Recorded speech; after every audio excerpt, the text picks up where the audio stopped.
Hello everyone, welcome back to Conflict Zone 24. If you are new here, don't forget to subscribe, like, and share this channel so you never miss the latest and most important updates from the world's most dangerous conflict zones. Tonight we focus on the war in Ukraine, a war that is no longer just about two neighboring countries, but one that is increasingly shaping global politics, economics, and security. It has been more than 3 years since Russia's invasion of Ukraine shocked the world, and now the fighting appears to be entering a phase that many experts describe as the most dangerous yet. The question being asked everywhere is whether we are inching closer to the unthinkable, the possibility of a global war that could drag in NATO and Russia directly. In the last few days, events have taken a dramatic turn. Ukrainian forces carried out drone and missile strikes deep inside Russian territory. Explosions were reported in fuel depots, railway lines used for military supplies, and even near highly symbolic sites in Moscow itself. Footage shared online showed fires lighting up the night sky as sirens wailed across the Russian capital.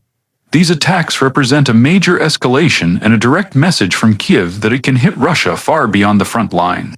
President Volodymyr Zelensky praised the strikes, calling them proof that Ukraine would not simply defend but could also take the fight to the aggressor. The Russian response was swift and brutal. Within hours, missiles rained down on Ukrainian cities, striking residential buildings, energy infrastructure, and transport hubs. In Kiev, civilians rushed once again into underground shelters as air defense systems tried to intercept waves of incoming rockets. In Kharkiv, dozens were killed when a marketplace was reduced to rubble. In Odessa, the port city already scarred by months of bombardment, yet another apartment block collapsed after being hit, trapping families inside. The images are harrowing, the suffering unimaginable, and yet both sides remain locked in a cycle of strike and counter-strike. Russian President Vladimir Putin addressed his nation, vowing that Russia would use every available measure to protect itself. His words carried a familiar but chilling undertone, a reminder of his repeated threats to resort to nuclear options if he feels Russia's sovereignty is at stake. He accused NATO of directly orchestrating Ukraine's attacks, claiming that without Western intelligence and technology, Kiev could not have carried out such operations. On Russian state television, anchors declared that the country is preparing for what they called a historic confrontation with the West. Meanwhile, in Brussels, NATO leaders gathered for an emergency session. The alliance officially maintains that it does not seek direct conflict with Russia, but its actions on the ground are sending a different signal. Convoys of troops, tanks, and aircraft have been moved into Poland, Romania, and the Baltic states. Reports suggest that over 40,000 NATO troops are on high alert, ready to respond if Russian aggression crosses into alliance territory. Secretary General Jens Stoltenberg repeated that NATO will defend every inch of its members' land, warning Moscow not to miscalculate. But with each new deployment and each new shipment of weapons, the line between support and direct involvement grows thinner. The balance of risk is delicate. On one side, Ukraine cannot survive without Western assistance. On the other, NATO must carefully calibrate its involvement to avoid open war with Russia, a nuclear superpower.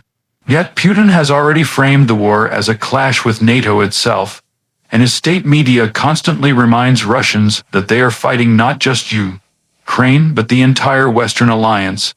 This narrative strengthens his grip at home, but makes the conflict more dangerous internationally. Zelensky, for his part, continues his relentless campaign to secure aid. He has traveled to multiple Western capitals, from Washington to Berlin to London, urging leaders to provide more advanced air defenses, long-range missiles, and fighter jets.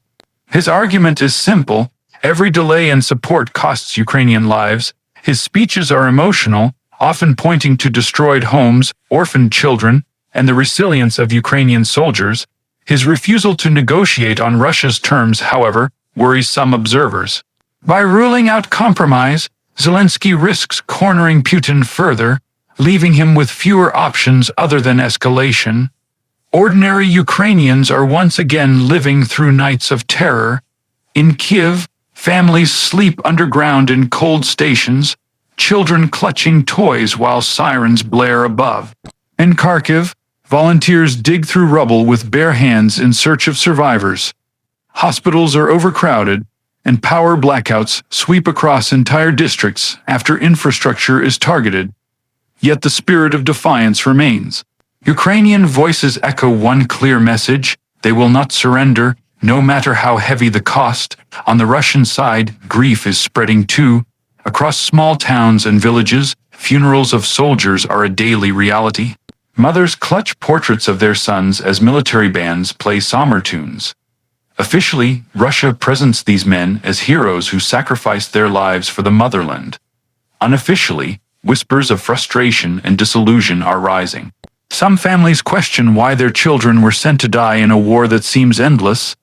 Despite censorship, cracks are appearing in public morale, though the Kremlin remains determined to suppress dissent.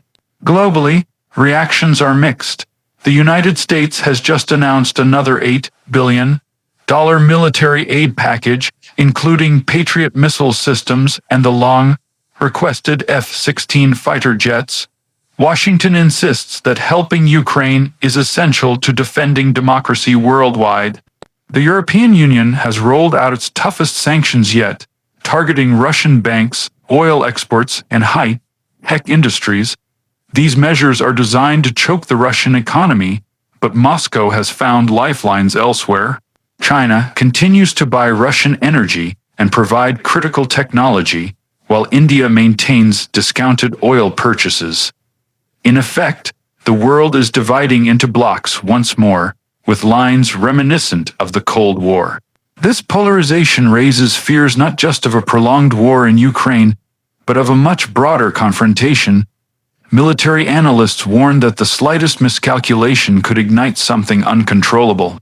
A stray missile landing in Poland, a drone striking a NATO convoy, or an accidental clash in the Black Sea, any of these incidents could trigger Article 5 of the NATO Charter, obligating every member to respond militarily. In such a scenario, the war would cease to be limited and would instantly transform into a NATO-Russia conflict. That is why many experts now say we are standing closer to the edge of world war than at any time in the last 70 years. Yet, despite these dangers, diplomacy is virtually frozen. Attempts at peace talks have collapsed repeatedly. Moscow demands recognition of its territorial gains, something Ukraine refuses outright. Kiev insists that all occupied lands, including Crimea, must be returned, which Russia will never accept. International mediators, from Turkey to the United Nations, have tried to create dialogue, but neither side is willing to compromise. This deadlock ensures that the battlefield, not the negotiating table, will decide the future. The atmosphere inside Ukraine is one of both exhaustion and resilience.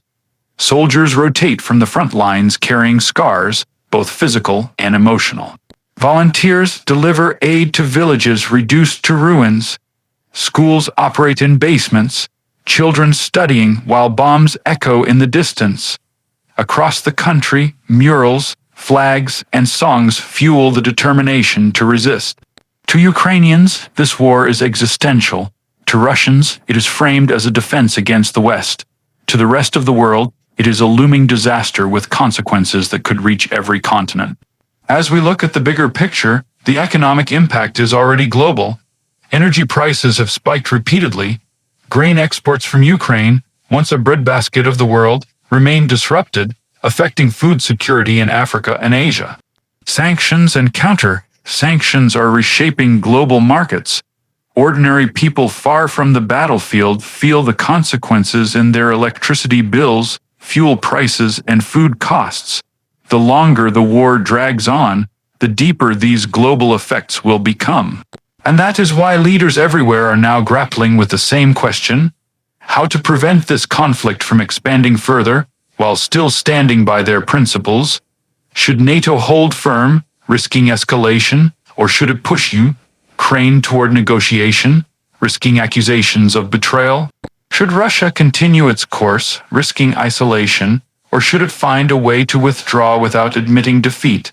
None of these options are simple, and none are without risk. As things stand tonight, the war shows no sign of slowing down. Russia intensifies its bombardments, Ukraine expands its strikes deeper into enemy territory, NATO mobilizes forces, and diplomacy remains frozen. The world watches as tensions rise. The danger lies not only in deliberate escalation, but in simple miscalculation. History teaches us that world wars often begin not by grand design but by accidents, by a chain of events that spiral out of control. So, are we really one step closer to World War III? The honest answer is yes. The risks are greater now than at any time since the Cold War. But war is not inevitable. There are still choices to be made, decisions in Moscow, Kiev, Washington, and Brussels that will determine whether this crisis ends in catastrophe or in compromise. What we can say with certainty is that the coming weeks will be critical. The wrong move could push humanity into an era of conflict unseen for generations. This has been Conflict Zone 24, bringing you the latest and most comprehensive coverage of the Russia-Ukraine war. Stay with us for further updates, subscribe to the channel, and share this video so more people can understand the reality of what is happening. In times like these, information is power, and awareness is the first step to understanding. Thank you for watching, stay safe, and see you in the next broadcast.